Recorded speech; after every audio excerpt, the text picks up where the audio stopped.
The current state of critical minerals in the United States market, thanks to China's rationing about last week, it is a huge issue. So I wrote this story on an era defined by the push towards clean energy, electrification, and advanced technologies. Critical minerals have emerged as the backbone of modern manufacturing.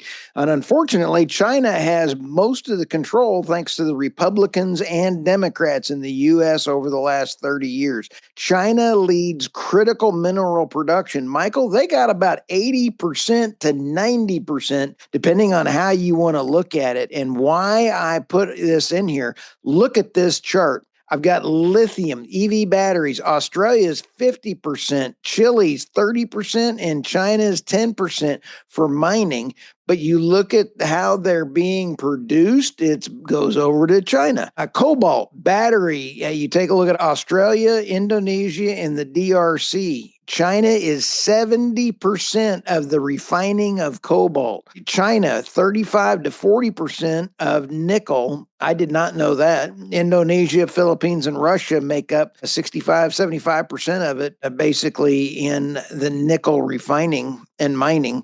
Take a look at graphite. China is 90%, dude. 90% of graphite. You ask, what is important other than number 2 pencils? Everything. Graphite goes into a lot of electronics. Yeah, so I want to dive into this a little bit because I think there's a little bit of a misnomer. As you mentioned, we're talking about refining capacity. Refining is different than the actual physical mining. There's actually not as much mining activity in China as you would expect. So this idea that China has all of these rare earth metals, or in our case, critical minerals, is actually not true. What they have is the refining capacity. Now, that's critical, but why? The question is, why did it all end up in China? Refining minerals is not that hard. It's not like creating a semiconductor that it's some super complex task. There's one reason why it all ended up in China. The answer is pollution, because this is an extremely pollutive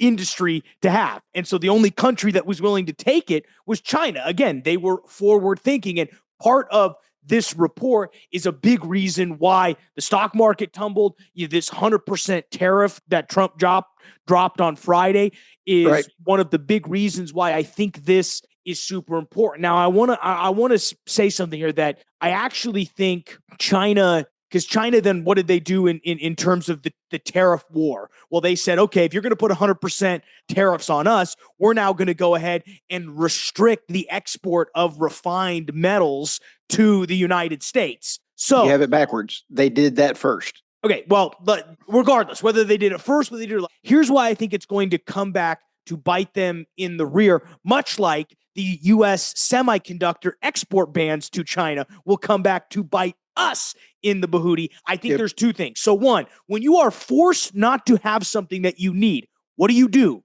You innovate. You figure out how to replace it. Let's look at what's actually happening right now in the U.S. semiconductor space. NVIDIA and AMD are not allowed to send their best chips, even the worst chips. They're only allowed to send a finite amount to China. So what is China doing? They are going to begin creating their own semiconductor industry. And I guarantee you in 10 years, guess what? They're going to have chips that are far more advanced with us. Why? Because our policies at home force them to innovate. If I was China, I would understand this and say, why restrict minerals? You want the refining capacity. You want to be the bottleneck when it comes to refining critical minerals, because then you can use that as leverage when you need it down the road, when you attempt to go to war with Taiwan, when you attempt to do all of these things.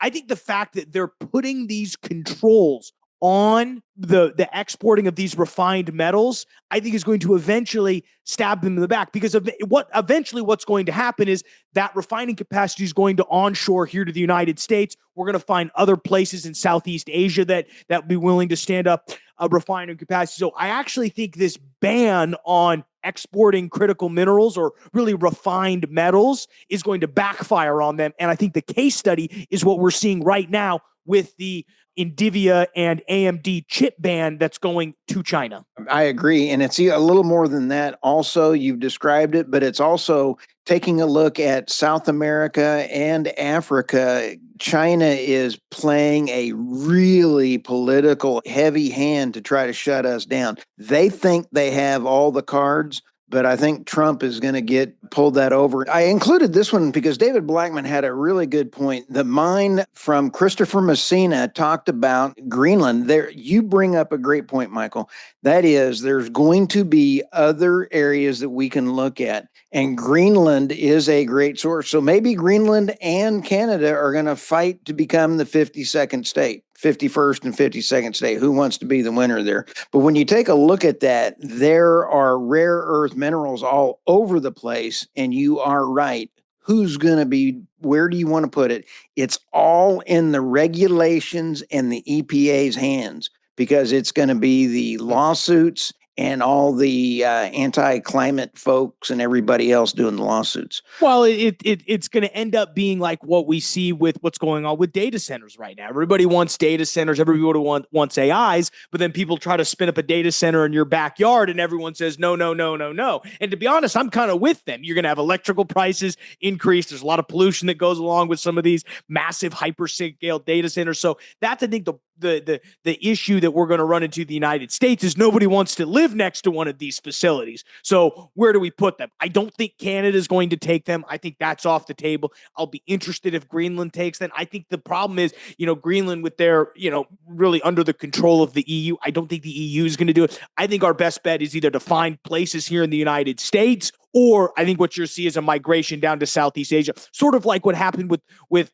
low wage labor, all went to China in the early 2000s. And then when China started increasing their labor costs because they ended up becoming high skilled, they went from low skilled, cheap labor to high skilled, low wage, all of that. And then the wages follow the high skilled, everything moved to Southeast Asia. I think that's what's going to happen here.